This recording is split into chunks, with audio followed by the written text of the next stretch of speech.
El día de hoy, pues esta conferencia se llama, esta serie de conferencias se va a llamar, como Isaí me comentó, Sin Límites, ¿verdad, Isaí?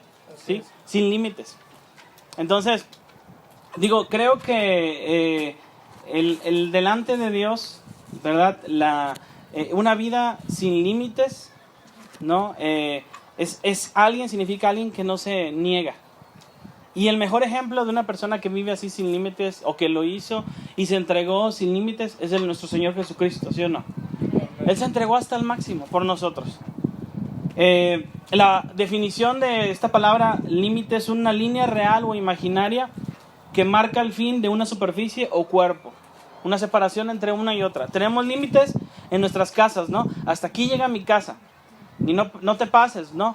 Yo me acuerdo donde vivíamos antes, bueno, de cuando estaba soltero, había un límite y de repente que el vecino se ponía ahí en el límite y que quita tu carro y estás pasando, etcétera, y se hacía ahí la pelea. Tenemos límites en las casas, ¿no? Tú tienes límites con tus hijos. Oye, a tal hora necesito que llegues a la casa, ¿sí o no? ¿Los pones esos límites? O aquí, a esta casa, no se llega así, no se llega así. Es límites importantes que tú estás poniendo. Bueno, delante de Dios, como les digo, Jesús, tenemos un gran ejemplo. Él se entregó sin reservas. Yo creo que hay mucha gente que dice, oye, ¿cuándo vas a dejar de confiar en Jesús? ¿Cuándo vas a dejar siempre estás hablando de Él? Siempre estás diciendo, Dios te bendiga, o que si Dios quiere. O sea, en este punto, el límite con Jesús nunca termina. ¿Estás de acuerdo? Una vida sin límites, una vida entregada a Jesús, es una vida que todos los días tenemos que hacer. Confiar en Él como un salvavidas. Como les digo, Jesús nos puso el ejemplo. ¿Se acuerdan un versículo? Filipenses 2, del 9 al 11. Filipenses 2, del 9 al 11. Si quieren pueden ir ahí ese versículo. Filipenses 2, del 9 al 11. Y vamos para que lo puedan leer y tener ahí un contexto de lo que habla en cuanto a Jesús, cómo se entregó. ¿Ya están listos? Filipenses 2, del 9 al 11. Por lo cual, ¿listos? Por lo cual Dios también le exaltó ¿hasta dónde? Hasta lo sumo. Y le dio nombre que es sobre todo nombre, versículo 10, para que en el nombre de Jesús se doble toda rodilla de los que están en los cielos y en la tierra y debajo de la tierra. Y toda lengua confiese que Jesucristo es el Señor, para gloria de Dios Padre. Por lo cual, fíjense, Dios también lo exaltó. Así como Jesús se entregó sin límite, ¿sí? Jesús no se guardó nada para sí mismo. Él se entregó hasta la muerte y muerte de cruz. ¿Te acuerdas? Hasta le enterraron una lanza en su cuerpo y ya no había más sangre, porque toda la sangre ya la había derramado por nosotros. No se reservó nada. Bueno, así podemos ver el claro ejemplo de una vida sin reservas. Jesús se dio hasta la muerte. Toda su vida, su cuerpo en sí. Ahora, alguien alguna vez dijo, aquello por lo que vivimos es en lo que nos desgastamos. Hay gente que se desgasta ¿en qué? Se desgasta en trabajo. Y esa es su vida, ¿verdad? Para ello, ese es su todo. Una vida así, eso es lo que se desgasta. Y terminas el domingo, ya estoy muy cansado. Pues sí, ¿cuál fue en qué te desgastaste? Pues trabajar y trabajar.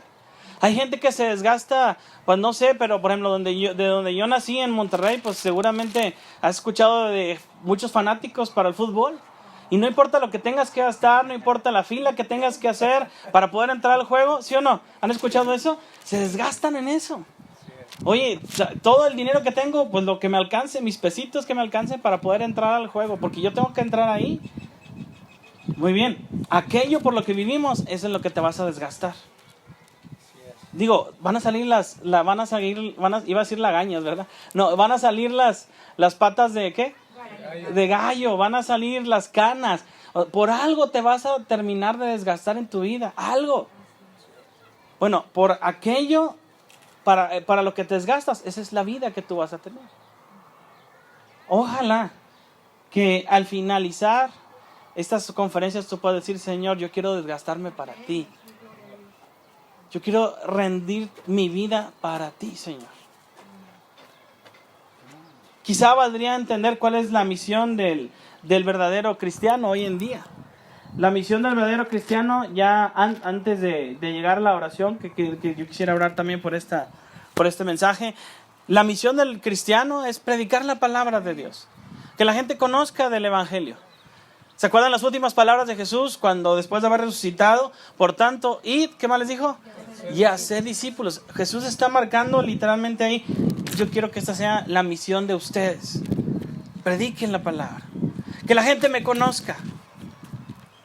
Entonces, realmente si entendemos de esta manera, pues ya tenemos un objetivo entonces de vida. ¿Cómo? Viviendo sin límites. Para Él. ¿Con qué objetivo? Predicar la palabra de Dios. Hablar la palabra a otras personas. Como decía por ahí algún testimonio, ¿no? Yo escuché, no sé si quién comentó un testimonio de que fue a visitar a una persona y que no la encontró y luego ahorita iba a ver al final. ¿Quién fue que comentó ello? ¿Eso? Bueno, ustedes dice, imagínate. O sea, que esa se pueda hacer nuestra vida, Señor. Esta es mi misión de vida. Predicar la palabra de Dios. Pero antes de ver todas estas 3 conferencias, ¿verdad? O mensajes, yo quisiera ir al fundamento. El sustento de la obra de Dios. Una inversión que prospera. Yo quisiera ir a las bases primero.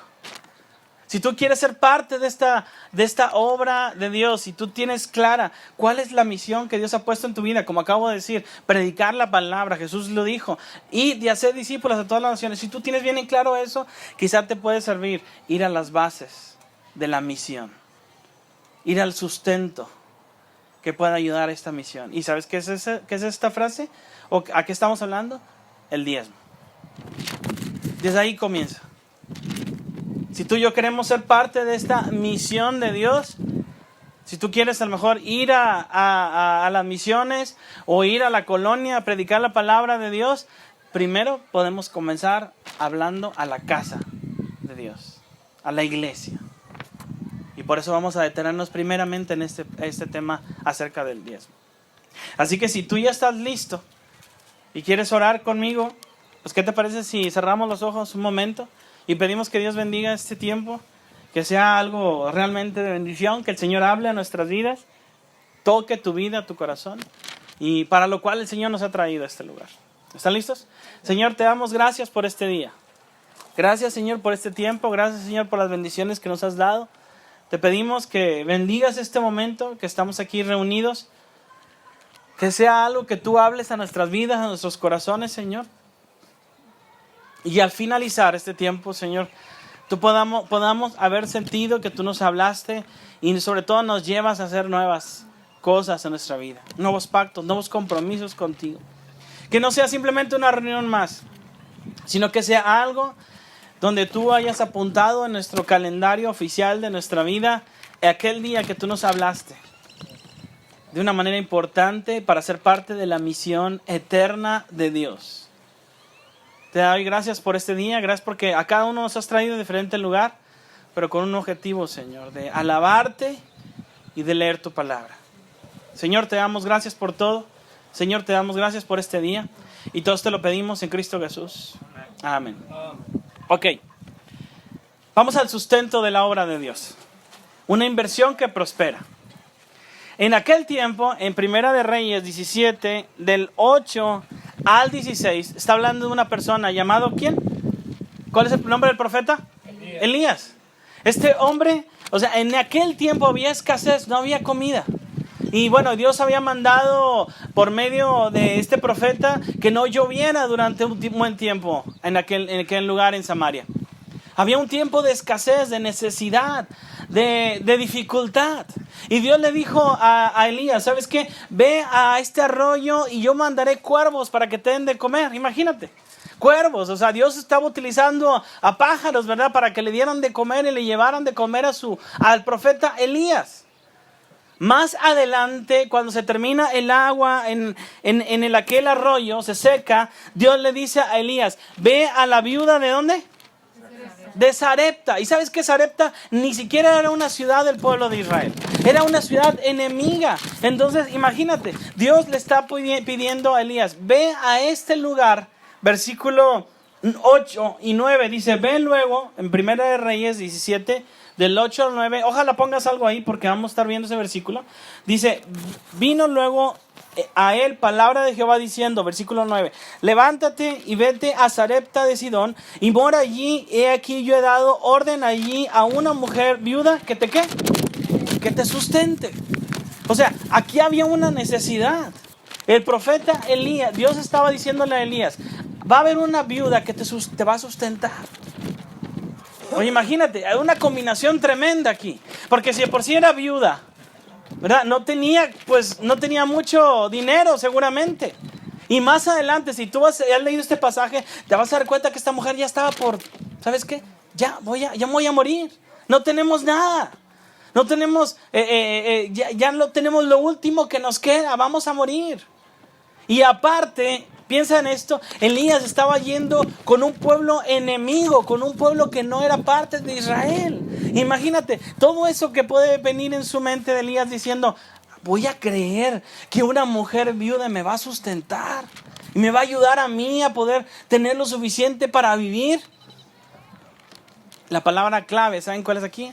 Sustento. Sustento. Hace tiempo, si nos regresamos muchos años atrás, en la Biblia se empieza a hablar la palabra diezmo. Así es, la palabra diezmo. Antes que siquiera hubiera existido todavía la ley. Aquella vez Abraham venció una guerra muy importante y aquel sacerdote Melquisedec le dijo, hablando acerca de que diera él los diezmos, dice, y en Génesis 14, 18 al 20, entonces Melquisedec, rey de Salem, sacerdote del Dios Altísimo, sacó pan y vino y le bendijo diciendo, bendito sea Abraham del Dios Altísimo, creador de los cielos y de la tierra, y bendito sea el Dios Altísimo que entregó tus enemigos en tu mano, y le dio a Abraham los diezmos de todo. La primera vez que se utiliza la palabra diezmos es para agradecer porque Dios los había ayudado a vencer una guerra importante. Es la primera mención de la palabra diezmos en la Biblia. La segunda mención de la palabra diezmos en la Biblia la encontramos con Jacob. ¿Se acuerdan de Jacob? Que aquel que vio que un día estaba acostado y vio que había ¿qué? Una escalera que bajaban y subían, ¿se acuerdan? Y un día él también decidió ofrecer los diezmos y le dijo a Dios, si tú te dignares a ayudarme, yo te voy a ofrecer los diezmos delante de ti. Es decir, la primera mención de diezmos tiene que ver con un agradecimiento a Dios por las cosas que Dios había hecho a Abraham y le había vencido a los enemigos. Y la segunda mención de la palabra de diezmos es diciéndole, Señor, si tú haces esto, yo te voy a dar los diezmos y te voy a ofrendar a ti este regalo. Diezmos, ofrendas, te voy a dar esto. Tiene que ver con un corazón agradecido. Piensa en eso. Con un agradecimiento porque Dios te ha ayudado.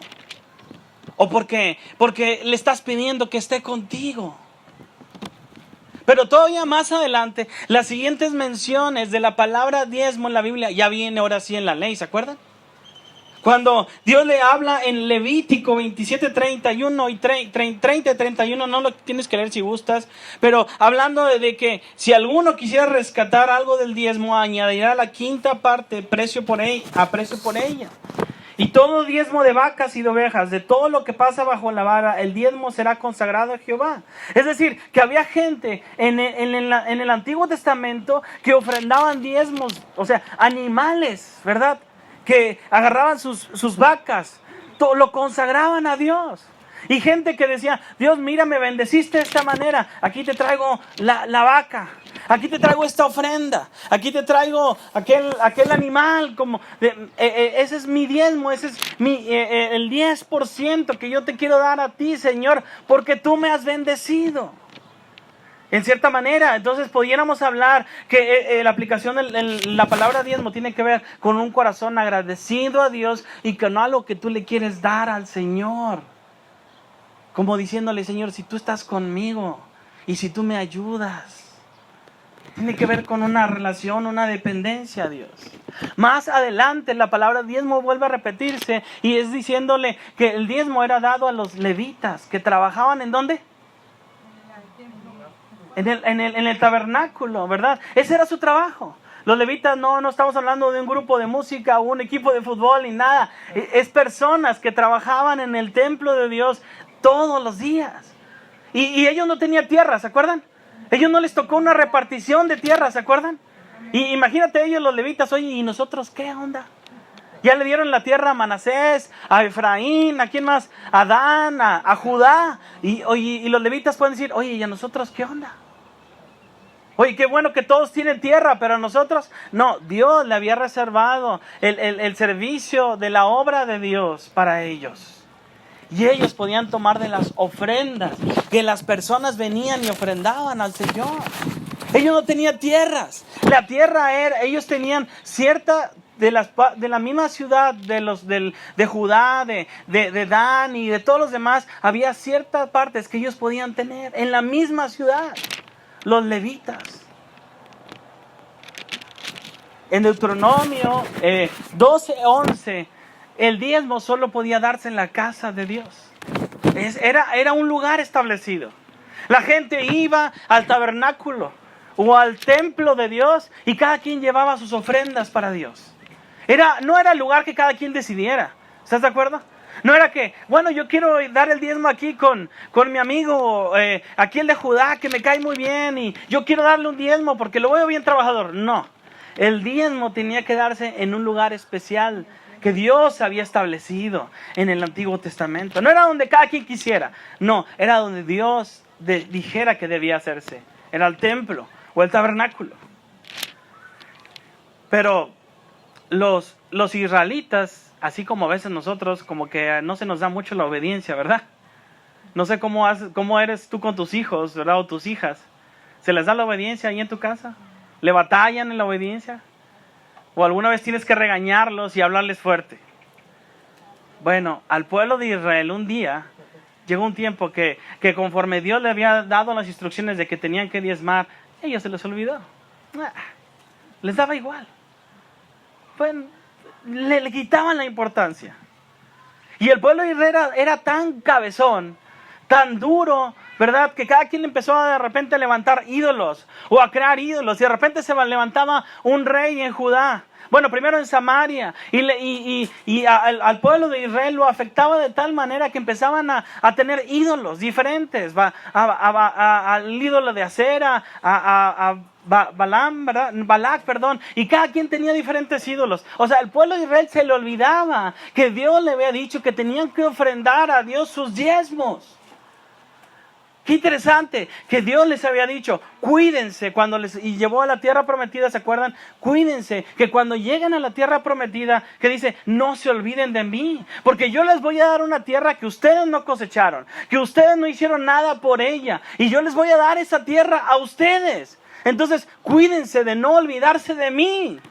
Incluso en Deuteronomio, al finalizar ese libro de Deuteronomio, encontramos bendiciones por seguir el mandato de Dios, pero encontramos todavía más maldiciones cuando el pueblo de Israel desobedecía al Señor, ¿sí o no?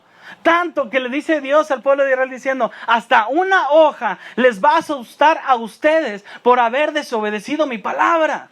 Una hoja, imagínate. Ya no serás cabeza, sino serás cola. Ya no tú darás prestado a la gente, sino tú vas a tener que pedir prestado. Y hablando de sus hijos, se los van a llevar en cautiverio.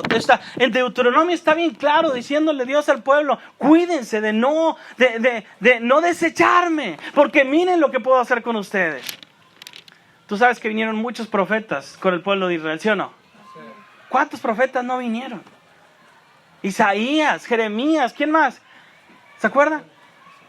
Tantos, Ezequiel, ¿verdad? Profetas menores, profetas mayores. Pero hubo un profeta que realmente habló fuerte con el pueblo de Israel. ¿Te acuerdas el libro de Malaquías? ¿Te acuerdas el libro de Malaquías? Sí, quizá valdría la pena que tú lo leas. Malaquías capítulo 3, versículos 6 al 7. Malaquías capítulo 3, del 6 al 7. Estamos hablando del último libro del Antiguo Testamento. Malaquías 3, 6 al 7. Dice, ¿están listos? Porque yo, Jehová, no cambio. Fíjense, no cambio. Sigo siendo el mismo. Les sigo pidiendo lo mismo. Si ustedes ya se los olvidó que tenían que dar sus diezmos y sus ofrendas delante de mí, yo no cambio. En Malaquías 3, 6 al 7. Porque yo, Jehová, no cambio. Por esto, hijos de Jacob, no habéis sido consumidos. Es interesante, porque la misericordia de Dios es ¿cuándo? Es nueva, ¿cada cuándo? Cada mañana. Aún la misericordia de Dios nacía por aquel rey idólatra que provocaba que el pueblo de Israel también hiciera lo mismo, idolatrara a esos ídolos creados por manos. Y aún Dios le daba un día más y un día más, como a Salomón, ¿se acuerdan? ¿Cuánto Salomón no pervirtió al pueblo de Israel con su pecado? Y aún Dios, aún como quiera, Dios le dio mucho más todavía que eso. Dice, por eso dice, Coba, no habéis sido consumidos, versículo 7. Desde los días de vuestros padres, padres, os habéis apartado de mis leyes y no las guardasteis. Volveos a mí y yo me volveré a vosotros, ha dicho Jehová de los ejércitos. Mas dijiste, ¿qué dijiste? ¿En qué hemos de volvernos? Ay, todavía preguntas. Como aquel hijo que te desobedeció, que se salió cuando no debería de salirse, o que tumbó la tele, ¿verdad? O que hizo algo malo y todavía te pregunta, ¿y qué hice mal, mamá? O sea, reprobaste todas las materias. ¿Y qué hiciste mal? O sea, mira cómo te estás portando y todavía me preguntas, ¿qué hiciste mal? Bueno, Dios como buen padre tiene tiempo para decirles en qué estaban mal. Versículo 3, el 8 al 10, Malaquías 3, 8 al 10. Dice, ¿robará el hombre a Dios?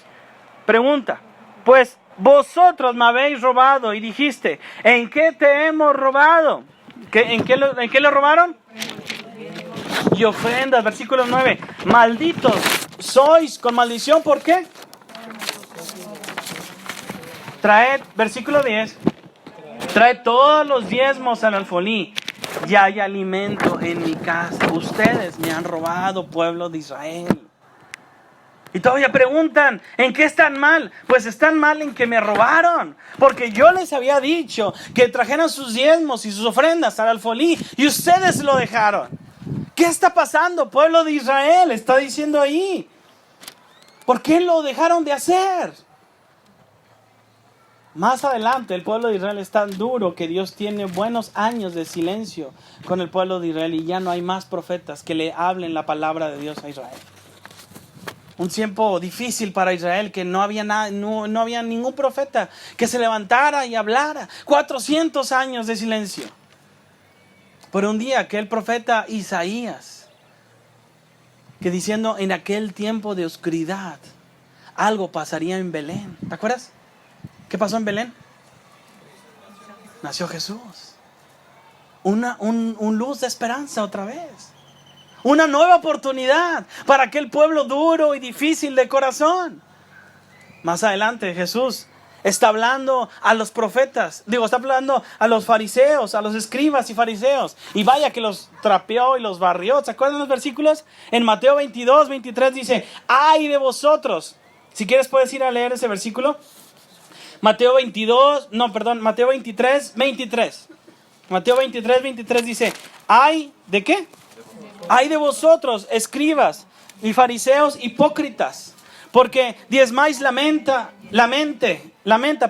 y el eneldo, hierbas y el comino, y dejáis lo más importante de la ley, la justicia, la misericordia y la fe. Esto era necesario, sin dejar de hacer aquello.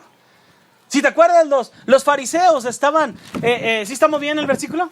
¿Sí? Los fariseos estaban más preocupados por lo de afuera. Estaban más preocupados, ¿verdad? Porque sus vestuarios se vieran bonitos por fuera, ¿verdad? Y ¿te acuerdas aquella vez que cuando Jesús les estuvo hablando, diciéndoles, ustedes son sepulcros blanqueados? ¿Te acuerdas? Algo bien duro. Porque por fuera se ven bien guapos, bien bonitos, y se preocupan por lo físico. Y algunos decían, ¿a poco tus discípulos no se lavan las manos antes de comer? ¿Te acuerdas? Y Jesús está diciendo, eso no es lo importante. Sino más bien, ustedes están errados de muchas maneras. Porque es más importante lo que sale de vuestro corazón, no lo que entra. Ustedes están enfocados en lo de afuera nada más y no en lo de adentro. Y Jesús le dice en ese versículo: ay de vosotros, escribas, fariseos, hipócritas, porque diezmáis la menta, el eneldo. O sea, sí eran bien respetuosos en el diezmo que debían de dar, pero se habían olvidado de la justicia, de la ley, de la misericordia y de la fe. Aquellos fariseos y escribas estaban más preocupados porque Jesús había sanado en día de reposo y que porque había sanado, había quitado una enfermedad. Ellos se enojaban cuando Jesús sanaba en día de reposo. ¿Dónde estaba su fe y su misericordia? Y Jesús les dice, fíjese ese pasaje. O sea, dice, porque diezmáis la menta y el eneldo y el comino y dejáis lo más importante de la ley, la justicia y la misericordia y la fe. Esto era necesario hacer sin dejar de hacer aquello. Esto era necesario hacer. ¿De qué se está refiriendo Jesús? Esto era necesario hacer. Está hablando de el diezmo, la menta, el eneldo y las hierbas, pero sin dejar de hacer aquello.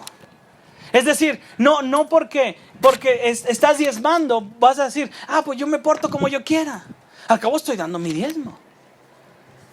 Y no has visto de repente algo más real, ¿verdad?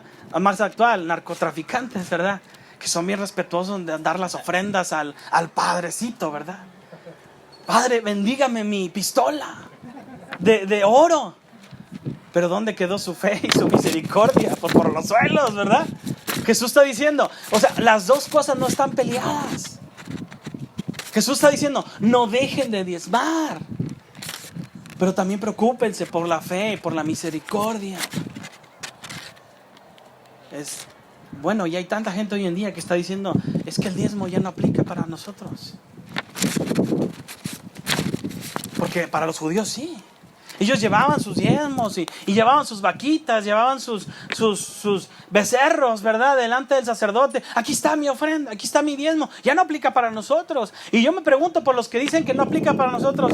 Caray, ¿cómo pagarán la luz de sus congregaciones? ¿Cómo pagarán su construcción? Yo no creo que Isaí vaya al de cementos o al de, no sé, ¿verdad? Donde compra las cosas, ¿verdad, Isaí? Y va a decir, Isaí, eres cristiano. Ten, Isaí. Un bulto de cemento. ¿Qué se ocupa? Imagínate. No creo que te lo regalen, ¿o sí? ¿Verdad que sí? ¿O sí te lo regalan o no? Claro que no. Yo me pregunto, aquellos que dicen, es que el diezmo ahorita no aplica, eso es para... caray, ¿y cómo le vamos a hacer para construir este templo? Pues ¿de dónde vamos a sacar? Más adelante, Pablo con los corintios, una iglesia realmente que tenía dinero, una iglesia diferente, que después en el domingo vamos a ver algo de eso. Más adelante Pablo está hablando en 1 Corintios 9:9, dice, porque en la ley de Moisés está escrito, ¿se acuerdas? No podrás bozar al buey que trilla. Es decir, ellos tenían su buey que estaba trabajando en la siembra, en la obra, donde sea, ¿verdad? Y decían, no le pongas bozal, deja que él coma de lo que está trabajando. Es correcto que coma. Y dice, versículo 9, ¿tiene Dios cuidado de los bueyes? Dicho sea de paso, ¿verdad? El buey es un buen tipo y cuadro de aquel siervo que trabaja para el Señor. 1 Corintios 9, el 10 al 11, Pablo le dice a los corintios, 1 Corintios 9, 10 al 11, ¿lo dice enteramente por nosotros? ¿O lo dice enteramente por nosotros? Pablo pregunta. Pues por nosotros, dice versículo 9 todavía, pues por nosotros escribió, porque con esperanza debe arar el que ara y el que trilla con esperanza de recibir el fruto. Versículo 11, si nosotros sembramos entre vosotros lo espiritual. A ver, hay personas en este tiempo que están sembrando lo espiritual entre la gente de una iglesia. ¿Quiénes son ellos? A ver si me están siguiendo lo que estoy diciendo. Hay gente hoy en día que está sembrando lo espiritual entre las personas de la iglesia. ¿Quiénes son ellos? Los pastores, ¿sí o no? Si ellos están sembrando lo espiritual, ¿qué no es más importante lo espiritual que lo físico? Es gran cosa si segaremos de vosotros lo material. Versículo 14. Así también, en 1 Corintios 9:14, así también ordenó el Señor a los que anuncian el Evangelio, que les dijo que ¿qué? Que vivan del Evangelio. Qué interesante. El diezmo sigue actual y vigente. Porque los israelitas llevaban sus ofrendas al templo y los levitas podían tomar de eso para sostenerse a ellos y a sus familias.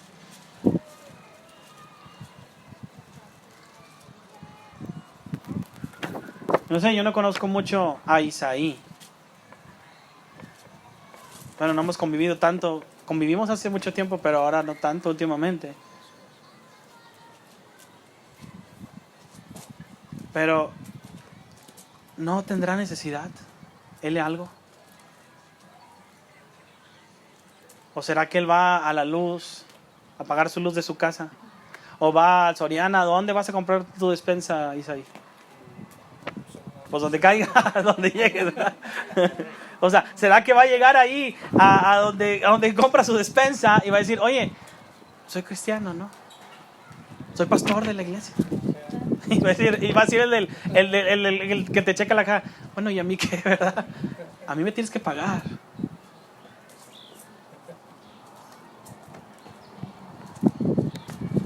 ¿No crees que hay una necesidad que tú puedes servir para sostener a los que trabajan en la obra de Dios en este lugar?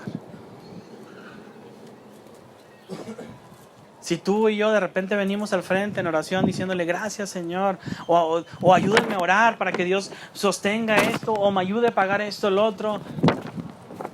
Isaí y su esposa también son humanos. ¿Sí o no tienen necesidades? Así tú y yo tenemos nuestras luchas para ver cómo pagamos la renta, cómo pagamos, etcétera. Pero no nos preocupamos si también Jenny tiene necesidad. Y yo me pongo a ver lo que Dios hizo con el pueblo de Israel, mandando profetas y les dijo, ustedes me robaron. Y yo me pongo a pensar, ¿será que nosotros hemos sido fieles en nuestro dar al Señor? También. Claro, ahorita vivimos en el tiempo de la gracia. Y Dios no viene y la gente no nos va a apedrear porque rompimos la ley y no tenemos que ofrendar o dar animales, ¿no? Vivimos en tiempo de gracia. Pero aprovechando de la gracia, ¿por qué no somos los primeros en decir, Señor, yo quiero ser fiel en mis diezmos para esta iglesia?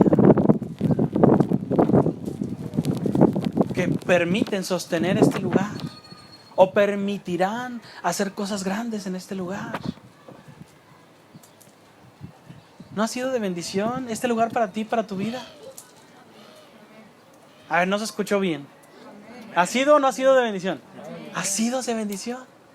Tanto que a lo mejor en tu mente, oye, yo quisiera traer a alguien a este lugar, a esta iglesia. Bueno, se ocupa de nuestro sustento para que esto siga sucediendo. Aquella mujer que estaba con la viuda de Sarepta, con Elías. Aquella mujer estaba por morirse. Elías se acerca a esta mujer y le dice, oye, pues dame un vasito de agua. Para nosotros, bueno, el traer un vaso de agua a lo mejor implica sacrificio. ¿Tú qué dices? A veces gente llega, cobradores a tu casa y te dicen, me da un vasito de agua. Ahí llegaba un cobrador a la casa, ¿verdad? Pero, y cada vez que iba, aunque no le dábamos su pago, ¿va? Me da un vasito de agua. Pues claro, ¿verdad? No le dábamos su pago, pero bueno, mínimo su vasito de agua. O sea, no implica mucho, ¿estás de acuerdo? Un vaso de agua. Al profeta, al usado por Dios, al que trae la palabra de Dios. Pero en ese tiempo, el ir por agua, ¿no crees que era fácil? No era muy fácil. Por eso vemos a mujeres que estaban en los pozos con sus cántaros. No era una tarea fácil. Pero yo no veo que esta mujer diga, ay. Digo, está bien, aquí está. Es para el profeta de Dios. Es para Dios, final de cuentas. Más adelante, no conforme con el agua, aquel profeta le dice a la mujer, le dice, oye, ¿no tendrás ahí un panecito, verdad? ¿No tendrás ahí un biscuit, verdad? Algo más agradable, ¿verdad? Que pueda sostenerme. La mujer le dijo a Elías, ¿sabes que ya estaba por morirme? Versículo 12, en 1 Reyes 17:12. Te digo, pon una separación ahí. Y ella respondió, vive Jehová tu Dios, que no tengo pan cocido.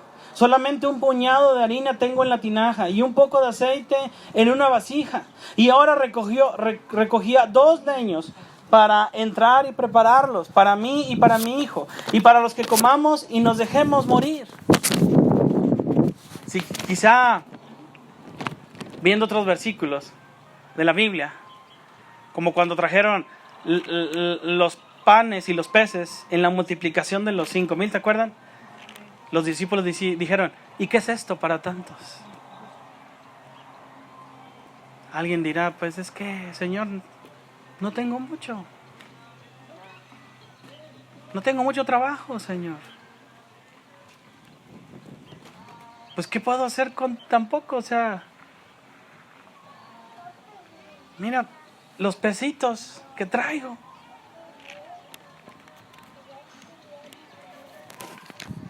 Tan solo esto, dice la mujer lo que tenía, dice, que tengo un pan cocido y solamente un puñado de harina tengo en la tinaja y un poco de aceite y una vasija.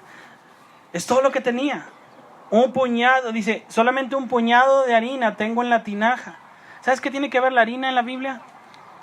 La harina tiene que ver con una persona refinada. Una persona que sirve al Señor. Como aquella parábola que metieron algunas partes de levadura sin que se dieran cuenta, ¿se acuerdan? Y leudan toda la masa. Pero un corazón íntegro, un corazón puro, es esa harina preparada y refinada, lista para ser usada. Y si a esa harina, una persona consagrada a Dios, le agregas el aceite, tipo y cuadro del Espíritu Santo, ¿qué no podrá hacer para servir al Señor? Todo esto, la mujer lo tenía en una vasija. ¿Qué tienes para ofrecer al Señor? La mujer decía, nada más tengo esto. Es todo lo que tengo.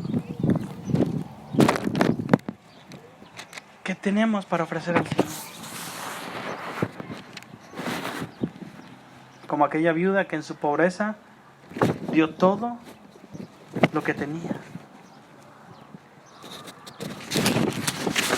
¿Sabes que el punto no es cuánto demos al Señor, sino con qué actitud? No está Dios diciendo, a ver, ¿cuánto me vas a dar? Abriendo esas arcas, a ver, ¿cuánto? No, a ti te toca tanto y a ti tanto. Si hay un corazón sincero y corazón puro y lo entregamos al Señor, fíjate de qué puede servir. Y ahí estás con tu vasija tú. Y algunos, no puedo, Señor. ¿Para qué me comprometo con mis diezmos? Voy a fallarte. ¿Qué es esto para tan poco? No tengo trabajo. ¿Para qué lo doy? Piénsalo. Si unos cuantos peces y unos cuantos panes hicieron la multiplicación le dieron 5,000 comida a 5,000 personas, a lo mejor el día de mañana tus diezmos y ofrendas van a hacer que esto sea una grande iglesia. ¿Qué es esto para tan poco? Seguramente para Isaí, para su esposa, es de bendición. Porque tú sabes, a veces cuando estás en el camión o estás en la despensa, híjole, ya no me alcanzó. Pero cuando alguien llega y te da esos pesitos que te ayudan para alcanzar la despensa, la leche para sus hijos, la luz que se ocupa, o todo lo que se necesita aquí, créeme, todo cambia.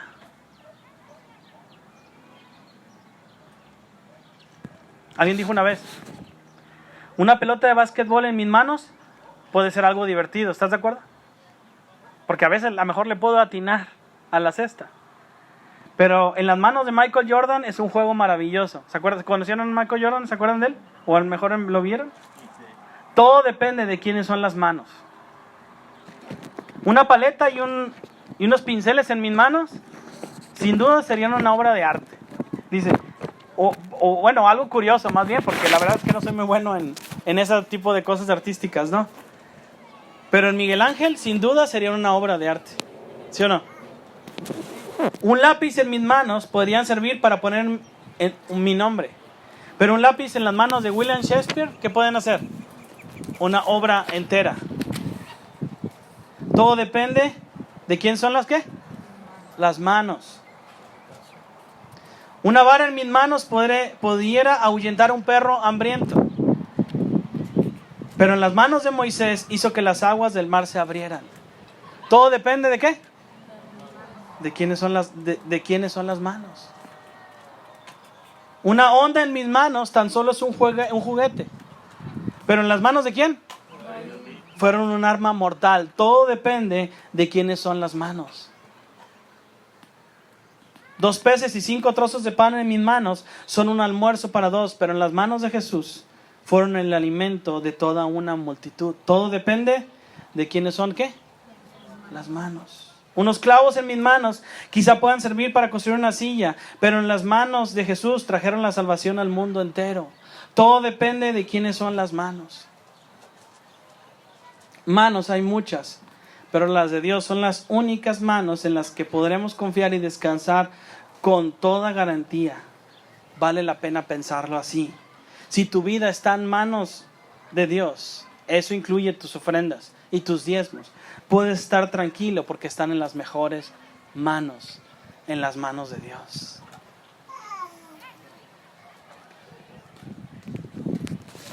¿Estás siendo fiel en tus diezmos y ofrendas? ¿Estás haciendo tu parte? ¿Sosteniendo la obra? Pero les va a regalar unos jarritos chiquitos traídos de Guadalajara, San Juan de Dios, ¿verdad? Jalisco. Es regalo que le queremos dar a ustedes. Y les pedimos que lo traigan mañana y el domingo, ¿está bien? Si nos faltó alguna persona, mañana se los damos, ¿verdad? Pero sí necesitas traértelo. No que se te quede en tu casa, ay, se me olvidó. Tráelos porque los vamos a ocupar. Entonces, Vero, ¿me das un número, por favor? ¿Qué hizo la mujer? Gracias. Muy bien, ¿qué hizo la mujer? Llega Elías, le dice, dame de tomar. Pues la mujer, yo no veo que esté recriminando, pues es para Dios, hay que dárselo al Señor. Fue fiel en eso. Después le dicen, oye, trae un pedacito de bocado de pan, ¿verdad? Y ahí un lonchecillo, como dice allá en Monterrey, ¿verdad? Todo termina en conillo, ¿verdad? Se lo trae. Pero antes obviamente le dice, oye, la verdad es que ya me estaban por morir. Pero Elías le da un buen cuadro aquí, fíjate, de lo que puede ser si somos fieles en nuestros diezmos y nuestras ofrendas. Estamos leyendo al versículo 17. Y Elías le dijo, versículo 13, capítulo 13, 17, Elías le dijo, no tengas temor, ve y haz como has dicho, pero hazme a mí primero de ello una pequeña torta cocida debajo de la ceniza y tráemela después, y después harás para ti y para tu hijo. Es decir, confía, porque si tú se lo vas a dar al Señor, el Señor no te puede multiplicar por lo que tú haces. El Señor no puede ver nuestra fidelidad cuando lo hacemos para Él. No puedo decirle, mira Señor, lo estoy haciendo para ti. Y no tanto para decir, miren lo que estoy haciendo para el Señor. Y miren cuánto estoy ofrendando para el Señor. Y miren lo que estoy haciendo. No, sino hacerlo con un corazón alegre, con un corazón dispuesto, porque sabemos que es al Señor. Tú y yo tenemos dos opciones. O creer lo que dice en la Biblia, que Dios va a prosperar y nos va a bendecir si somos fieles en nuestro dar, ¿verdad? Porque estamos construyendo una cuenta en los cielos, o decidimos, ¿sabes qué? No es cierto, porque ahorita tengo mucho amor al dinero. Y sabes que el amor al dinero, ¿sabes qué es qué? Es la raíz de todos los males. La viuda podría decir, no, espérame, me voy a morir. Yo y mi hijo nos vamos a morir, ya no tengo nada. O le creo a lo que me dice el profeta Elías. Le creo a ser fiel en mi ofrendar, no solamente físicamente, sino mi vida, entregársela al Señor, sabiendo que después recibiré más en los cielos. O me enfoco en lo físico. Porque ahorita, pues, espérame, hay que pagar. ¿A quién le creemos más? ¿Le creemos más a Dios o le creemos más a nuestra situación que tú y yo estamos viviendo? ¿Le creemos más al Salmo 23 que dice, Jehová es qué? ¿O le tengo temor a la gente que me dice que me está acusando falsamente de algo que yo no hice? ¿A quién le vas a creer más? Versículo 14. Porque Jehová, Dios de Israel, ha dicho así: la harina de la tinaja, piensa en esto, la tinaja, no escaseará, ni el aceite de la vasija, la que te acabamos de dar. Dice, disminuirá hasta que el día en que Jehová haga llover sobre la faz de la tierra. ¿Y qué hizo la mujer? Fue como Jonás, voy para el otro lado. ¿Te acuerdas que Dios le había dicho a Jonás que fuera a predicar a Nínive? ¿Y qué hizo Jonás? ¿Qué hizo la mujer? Ok, voy a confiar. Versículo 10 ¿y qué? 15. Entonces ella fue e hizo como le dijo Elías, y comió él y ella y su casa muchos días. Versículo 16. Y la harina de la tinaja no escaseó, ni el aceite de la vasija menguó, conforme a la palabra que Jehová ha dicho por Elías. ¿Qué significa? Que la harina que tenía en esta vasija, que el aceite que tenía en esa vasija, nunca más faltó. ¿No será ese el problema de nuestros problemas económicos? ¿No será esa la razón de nuestros problemas económicos hoy en día? Es que todo me falta. Deudas por todos lados, porque no hemos sido fieles en darle a Dios lo que le corresponde. ¿No será ese el problema? ¿No será ese el problema, la razón de por qué a lo mejor no nos salen bien las cosas? Porque nos va mal en la vida, porque no somos fieles delante de Dios con nuestra vida, entregándosela al Señor. ¿No será ese nuestro problema, nuestro pecado? Porque hemos desobedecido a Dios, porque hemos dejado a Dios de un lado y nos hemos entregado a otros pensamientos, otra ideología, no a la de Dios. ¿No será este nuestro problema? Porque nos va a veces, porque nos va como nos va. Porque dejamos los mandamientos de Dios de un lado y le hacemos más caso a lo que dice la suegra, a lo que dice el horóscopo, lo que dice quién sabe quién más. Y no creemos lo que Dios dice en su palabra. Qué interesante, cuando una persona viene a pedir consejería, a pedir ayuda, le preguntamos, oye, ¿estás leyendo la palabra de Dios? Hace mucho que no la leo. ¿No será ese el problema principal? Ahora, ya para terminar, porque sí voy a terminar. Te voy a decir algo. Regularmente, pudiera decir, o sea, me gustaría decir esa parte, decir, Dios ha sido fiel en sus promesas. Y cada cosa que yo le he pedido a Dios y que he visto a Dios diciéndome una promesa a mi vida y diciéndome, yo voy a estar ahí contigo y yo te voy a bendecir y te voy a ayudar y voy a estar contigo y voy a vencer. Me gustaría decir, ¿sabes qué? Siempre ha pasado y siempre me he sentido, pero te voy a decir la verdad, a veces he sentido pruebas en mi vida. de esas veces, como decía David, ¿dónde estás, Dios? Mira lo que me está pasando. Mira lo que hacen mis enemigos. Te podría decir algo, una de las promesas que yo tengo de parte de Dios, y es lo que hemos pedido al Señor, que algún día podamos tener. Nosotros no hemos podido tener familia. ¿Por qué? Solamente Él sabe. Y que voy a vivir frustrado porque el Señor no ha cumplido su parte. Y voy a decirle a Dios, ¿sabes qué, Dios? No voy a cumplir esa parte porque esto que tú he pedido no lo has cumplido. No es así, no es así con Dios. No es así de que, bueno, yo voy a dar 10%, a ver, que se vea, Dios. Que se vea que tú estás regresándome esa inversión. No la regresaste, sabes que olvídalo. Eli, o Isaí, olvídate ya. Olvídate de mí. ¿Así funciona Dios? No. Porque yo voy a seguir confiando en el Señor aún hasta la muerte. Porque en la muerte es donde más necesito confiar al Señor. Porque Él tiene mi vida. Tiene mi vida eterna está confiada en Él. Y voy a llevarme esa fe y esa confianza aún hasta la muerte. Hermanos, hay personas que han estado orando por la salvación de personas. Y aún en el mismo funeral de ellos, cuando ellos pasaron a otra vida, ahí se convirtieron en esas personas por las que tanto estaban orando. ¿No crees que Dios te resuelve al 100% al mismo momento cuando tú eres fiel en tu dar? No necesariamente. Pero ¿sabes qué es cierto? Es que tú y yo, cuando somos fieles, estamos construyendo.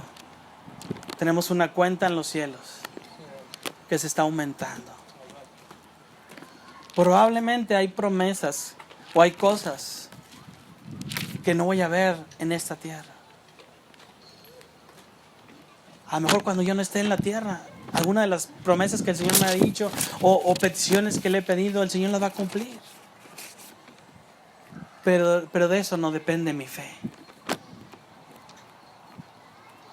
Porque si yo cumplo en mi dar, en mi ofrendar, no porque estoy esperando algo a cambio, sino porque yo espero cuando esté en los cielos. Me voy a sentir contento y gozoso, porque el Señor me va a decir, buen siervo y fiel. Por cuanto en lo poco fuiste fiel, en lo mucho te pondré. Y eso, hermano, no solamente incluye lo económico, sino incluye mi vida delante de Dios. Pero ¿sabes físicamente cómo se puede hacer? Ser fiel en tus ofrendas. Cuando le dice Elías este pasaje a la mujer, dice, versículo 16, y la harina de la tinaja no escaseó, ni el aceite de la vasija menguó. ¿Sabes que esta palabra de la vasija está hablando de una vasija de esas que se mueven de un lado al otro? A lo mejor en tu casa tendrás vasijas que están siempre ahí fijas, por lo pesada que tú quieras. No, esa vasija siempre está ahí, no la movemos. Pero esta vasija, la raíz que está hablando este versículo, está diciendo que esta vasija, esas vasijas que se mueven de un lado al otro. Que está diciendo que este aceite y esta harina no solamente fue de bendición para ella, sino cuánta bendición puede haber en ti, en tu vida, que pueda saltar para vida eterna si tú y yo somos fieles poniendo primero a Dios. ¿No podemos ser esa fuente que salte para vida eterna para otros? ¿No te gustaría?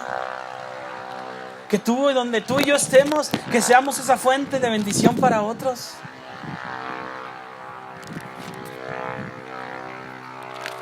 ¿Estás apartando esta vasija? ¿Estás dándole a Dios lo que le corresponde? Vamos a regalar esta pequeña vasijita. Tú no tuviste que hacer nada por ella. Es un regalo para ti. Te lo podemos regalar. Qué interesante que el mismo Dios que te dio el trabajo, ¿sí o no? Te da la casa, te da tu carro, te da el dinero. A veces somos tan apresivos que dicen, no, Señor, yo no te lo quiero dar. No te lo quiero regresar nada de lo que me has dado. Este es un regalo. ¿Cuánto no el Señor te puede dar a ti si tú eres fiel? Voy a compartir una ilustración. Había un jefe apache. Decía una vez, fíjense lo que dijo una vez. Un misionero estaba predicando con ese jefe apache, una jefe de una tribu. En un determinado momento el jefe de la tribu se levantó parándose detrás del misionero, delante, y le dijo: misionero, jefe indio entrega su hacha de guerra a Jesucristo. El misionero siguió hablando. Pues va a estar así como que, pues un hacha de guerra, ¿para qué le sirve al Señor, verdad? Ahí te va. Y luego se levanta otra vez el cacique indio. Se levantó otra vez dirigiéndose al misionero y le dijo: misionero, jefe indio entrega su cobija a Jesucristo. Caray. Hacha y cobija. Pues como la cobija, como que ¿para qué servirá, verdad? Y el misionero siguió hablando. Y la cobija la tenía ahí en sus pies. Y la piel roja se levantó. La tercera vez dijo al misionero: misionero, jefe indio entrega su caballo a Jesucristo. Imagínate el misionero predicando, caballo, cobija, hacha. Pues ¿de qué serviría? Aquellas tres cosas, la hacha, la cobija y el caballo, era todo lo que aquel jefe indio tenía. Y decidió entregarlo al Señor. Pero el misionero continuó hablando. Por fin el jefe indio se levantó otra vez y dijo: jefe indio se entrega a sí mismo a Jesucristo. Esta es la salvación. No podemos comprar o negociar un lugar en el cielo, solo darnos en fe y confianza en Jesús. ¿Tú crees que Dios está pidiendo tus pesitos? Mi jefe en un trabajo decía: hay gente que se pone a contar sus centavos, ¿verdad? Y entrega sus pesos. Se pone a contar los centavos delante de Dios. Y a los pesos se los entrega al cine o a qué cosas, al vicio. Y a todo lo que daña. ¿Sabes que Dios no está tan interesado en tu dinero? Más bien está interesado en nuestra vida.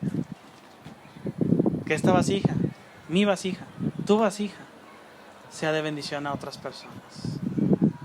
Y eso incluye todos tus recursos. Sé fiel en tus diezmos. A lo mejor Dios cumple su parte aquí en esta tierra y te multiplica y te bendice. Pues si no lo hace, ¿y qué tiene? En los cielos no tendrás una casa no hecha de manos, por las bendiciones que tienes, por lo que diste al Señor aquí. Eso incluyendo tu vida misma al Señor. ¿Les parece si oramos? Si dejamos el tiempo en manos de Dios. El día de hoy